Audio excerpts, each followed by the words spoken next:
Welcome to the Deep Dive. This is where we cut through the noise and get you informed fast. If you're looking to gain knowledge quickly, but, thoroughly, you're definitely in the right place.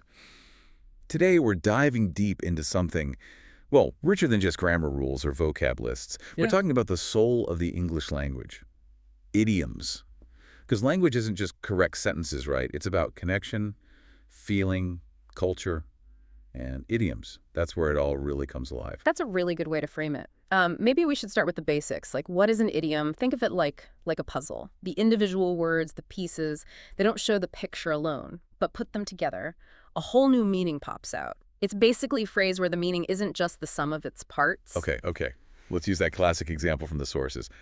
Spill the beans. Literally, you picture someone maybe tripping, beans scattering everywhere, a bit clumsy. Exactly. Messy, maybe, but not significant, but idiomatically. It means revealing a secret, often by accident. Zero actual beans involved. And what's really fascinating, this isn't just an English thing. Every language has them. They're packed with culture, humor, emotion. That's why native speakers use them so naturally. They just absorb them. Using them means tapping into that real rhythm of English. Right. So for someone learning English, what's the takeaway? Yeah. Why should you care? This is really the core of our deep dive today. Why mastering idioms isn't just like extra credit, it's transformative. First big reason. You sound way more natural. Think about how you speak your own language, not like a textbook, right? Use expressions, sayings, idioms that you do that in English. Your speech just flows better. And it's not just sounding natural. It's about connecting emotionally. Saying, I'm very happy is fine. It's correct. But if you say, I'm over the moon, wow, that paints a picture. People feel your happiness. They don't just understand the words. That's a huge difference. Yeah. Impactful. And, anyone who's watched an English movie or maybe listened to songs or just tried following a casual chat and suddenly felt lost. Like, what did they just say? Those weird phrases. Often idioms. Once you start recognizing them, things click into place. Yeah. That confusion, it just melts away. Absolutely. It clears things right up. And the final point here is confidence. It really is. There's this feeling, genuinely empowering when you drop an idiom correctly in conversation. You feel that click, that connection, like, yes, I'm actually using English well now. Yeah. That feeling of real proficiency, it's such a motivator. Okay, so we've got the why. Idioms are powerful. Now let's get into the how. We looked at sources covering loads of practical, everyday idioms. Daily chat, emotions, success, challenges, even business English. And we found some really inspiring stories, too, about how idioms actually open doors for people. Plus, we've got some advanced tips later on how to sound effortless. So let's dive into the practical side. Right, let's start with those everyday ones. Daily conversations. Our sources mention things that help you, navigate social stuff more easily, like break the ice. What's the nuance there? It's more than just starting talking, isn't it? Oh, definitely. Breaking the ice is specifically about easing that initial tension. Awkwardness, like in a new group or maybe a situation that feels a bit stiff that shows you want to connect, make things relaxed. The sources had this story about James from Nigeria. Great English, technically perfect, but he felt this disconnect at networking events. His language felt a bit cold. Okay, and idioms helped him how? Well, he told this story about one event, very formal vibe. He remembered reading about social idioms, saw a moment, and used break the ice. He paired it with a little joke about how everyone was being so polite, almost like they were walking on eggshells, and apparently it just worked. The atmosphere loosened up immediately. He wasn't just talking English, he was building rapport. Turned introductions into actual conversations, made friends, even led to a job offer later. That idiom was like a key for him. That's a fantastic illustration. It really goes beyond just vocabulary. And speaking of connection, emotions were another big category we touched on. Over the moon. How different is that really from just very happy? It's the intensity, the imagery. Over the moon gives you this picture of pure joy, like you're floating. It's common, everyone gets it, and it conveys deep happiness. The sources also mentioned under the weather. It's not just I'm sick. It's softer, more relatable.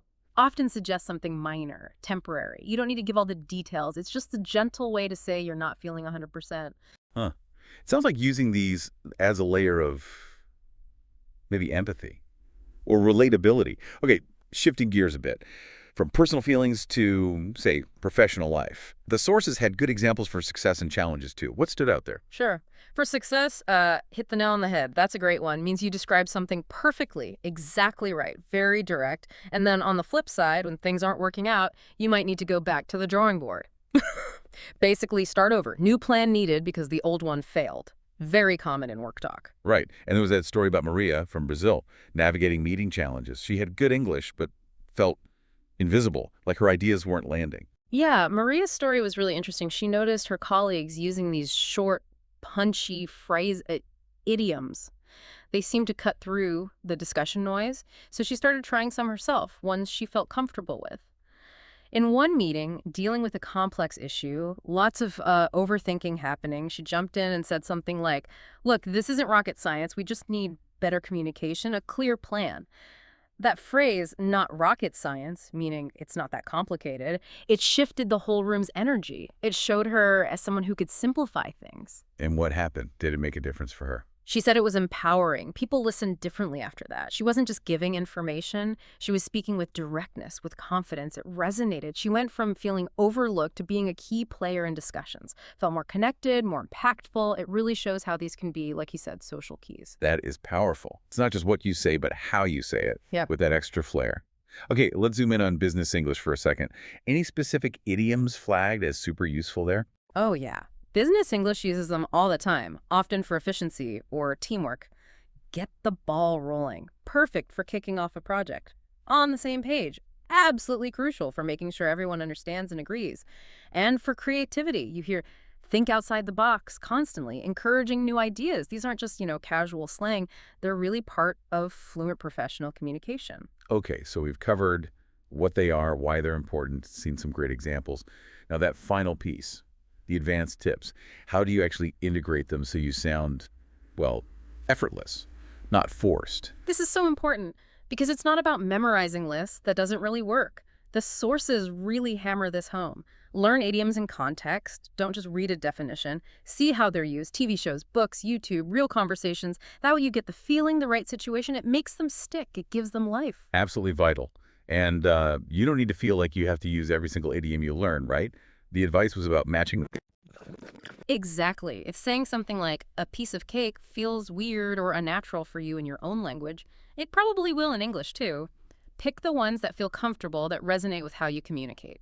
And maybe the biggest tip, don't overdo it. Yes, probably the most crucial one. Native speakers use them naturally, sparingly, often, maybe one or two in a whole conversation, just for that bit of impact or color. If you try to stuff them into every sentence, it sounds, well, fake, forced. Better to practice them out loud, say them to a mirror maybe, use them in short practice sentences, get the rhythm, and really listen. Pay attention to how native speakers use them in podcasts, interviews, whatever. Notice when they add that color or emotion. Right. So as we wrap this up, let's just bring it all together. The real power here. Idioms aren't just fancy extras you add on. They're more like the heartbeat of natural talk. Yeah. They turn correct English into charming English, clear into colorful. It's all about connection, understanding each other, sharing a bit of humor or meaning. And remember, mastering them isn't about cramming hundreds of phrases. It's quality over quantity. Context is everything. Choosing ones that feel right for you, watching how others use them, using them subtly, all those things we talked about. Learn in context, match your personality, don't overuse. And think back to James and Maria. Those real stories, James using break the ice not just to talk, but to connect, which led to a job. Maria using not rocket science to find her voice, make an impact in meetings. It just shows these aren't just words. They're social keys. They build connection. They help you get heard. They make what you say relatable, authentic, memorable. So what does this mean for you listening right now? Don't wait until you feel perfectly ready. Start now, today. Here's a challenge for you. Pick 3 idioms from our chat today. 3 that resonated. Maybe under the weather, or hit the nail on the head, or get the ball rolling, whatever feels right. And here's the important part. Try to use them in a real conversation sometime in the next 24 hours. And maybe keep a little journal. Note down the idioms you learn, how it felt using them, maybe the reaction you got. Because here's the thing. When you do this, your English stops just being correct. It becomes alive. When you start using idioms for that natural touch, you're not just speaking English. Yeah. You're really living it. You've got the knowledge now. So go out there, speak English with that natural touch that, turns heads and wins hearts.